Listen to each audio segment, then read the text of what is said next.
নমস্কার। ঠান্ডাটা তো বেশ পড়েছে, এবার একটু পাহাড়ের প্ল্যান করলে কেমন হয়। এই ভিডিওতে তোমাদের দেখাবো আমার ঘোরা 5টা সেরা হোমস্টে, যেগুলোর মধ্যে কোনোটা আছে একদম জঙ্গলের মাঝখানে, কোনোটা আবার পাহাড়ের কোলে, কোনোটা থেকে দেখা যাবে কাঞ্চনজঙ্ঘা, আবার কোনোটা থেকে তিস্তা নদী। এই ভিডিওতে সাথে থাকছে হোমস্টেগুলো থেকে কাছে পিঠে কোথায় কোথায় ঘোরা যায় আর কতই বা তাদের ভাড়া। আর তোমরা যদি হোমস্টেগুলোর ডিটেলস ভিডিও দেখতে চাও সেটারও লিঙ্ক সাথে দিয়ে দেবো, চাইলে তোমরা পুরো ভিডিওটা দেখে আসতে পারো। তাহলে শুরু করা যাক।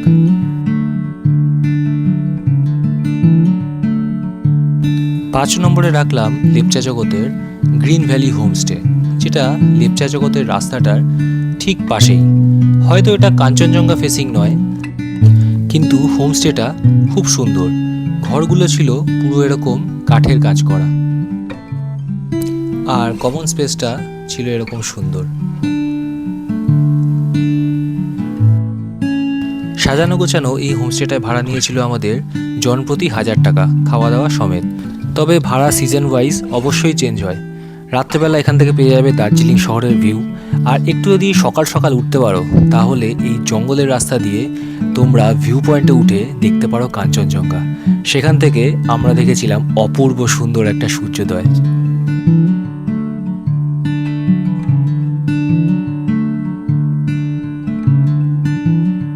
4 নম্বরে রাখলাম যোগীঘাটের রিভার ক্র্যাব হোমস্টে, যেটা পুরো জঙ্গলে ঘেরা। তোমরা এখানে সেটা বুঝতেই পারছো আশা করি। আর এই হোমস্টেটায় আমাদের নিয়েছিল জনপ্রতি 1200 টাকা, খাওয়া সমেত। অবশ্যই সিজন ওয়াইজ সেটাও চেঞ্জ হবে। এই হোমস্টেটার ঠিক পিছনেই তোমরা পেয়ে যাবে স্বচ্ছ একটা নদী, যেখানে চাইলে তোমরা স্নানও করতে পারো।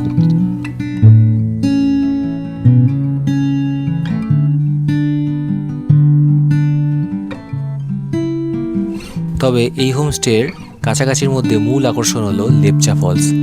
পুরো জঙ্গলের মধ্যে দিয়ে রাস্তা, কিছুটা হাইকিং বা ট্রেকিং যাই বলো, সেটা করে তোমাকে পৌঁছে যেতে হবে লেপচা ফলসে। আর সেখানের অপূর্ব দৃশ্য ভোলার নয়। 3 নম্বরে রাখলাম কালিম্পংয়ের হিলটপ ট্যুরিজম প্রপার্টি। এটা যদিও হোমস্টে নয়, এটা একটা সরকারি প্রপার্টি, কিন্তু এইটা যদি আমি লিস্টে না রাখি তাহলে খুব ভুল হবে। এখানে শুটিং হয়েছিল কাহানি বা পাতাল লোক 2 এর মতো মুভির। পশ্চিমবঙ্গ সরকারের এই হেরিটেজ প্রপার্টিটা বুক করতে হলে তোমায় বুক করতে হবে WBTDCL ওয়েবসাইট থেকেই। এখানে 6 জন আর 8 জন থাকার মতো 2টো ডরমিটারি রুমও আছে। সেটার ভাড়া 4000 টাকা পার ডে। আর তোমরা যদি হেরিটেজ প্রপার্টিতে থাকতে চাও তো সেখানে ভাড়া ভ্যারি করছে 2500 থেকে 4000-এর মধ্যে।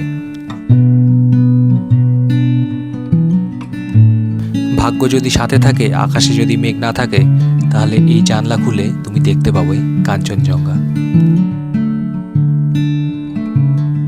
কাছাকাছির মধ্যে তুমি ডেলো পার্কে গিয়ে প্যারাগ্লাইডিংটাও করে আসতে পারো।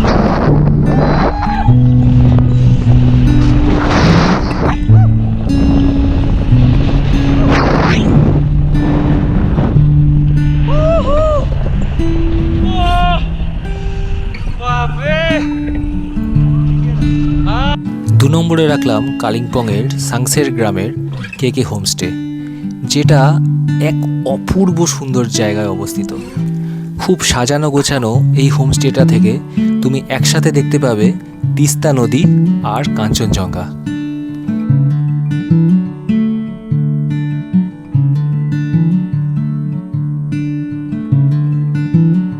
এখানে ভাড়া জনপ্রতি 1200 থেকে 1600-র মধ্যে ভ্যারি করে, খাওয়া দাওয়া সমেত। এই হোমস্টের মালিক শরীফ রায় খুব শৌখিন একজন মানুষ। পুরো হোমস্টেটাকে যেভাবে সাজিয়ে রেখেছে তোমরা একবার নিজের চোখেই দেখো।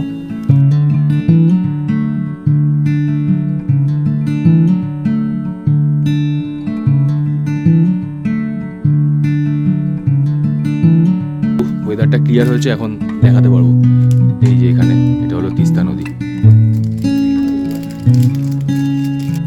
সেখান থেকে আমরা ঘুরে এসেছিলাম কোলাখামের ছাঙ্গে ফলস। 1 নম্বরে যেই জায়গাটা রাখছি সেই জায়গাটা আমার জীবনে আলাদা একটা ছাপ রেখে গেছে। এত পরিষ্কার পরিচ্ছন্ন গ্রাম আগে কখনো দেখিনি। ধোত্রে আমরা ছিলাম কাঞ্চন ভিউ হোমস্টেতে। ধোত্রে হলো উত্তরবঙ্গের সবচেয়ে পরিষ্কার পরিচ্ছন্ন গ্রাম। ভাড়া পড়েছিল 1100 টাকা জন প্রতি, খাওয়া সমেত। সকালবেলা ঘরের জানালা খুলে দেখতে পেলাম শায়িত বুদ্ধ।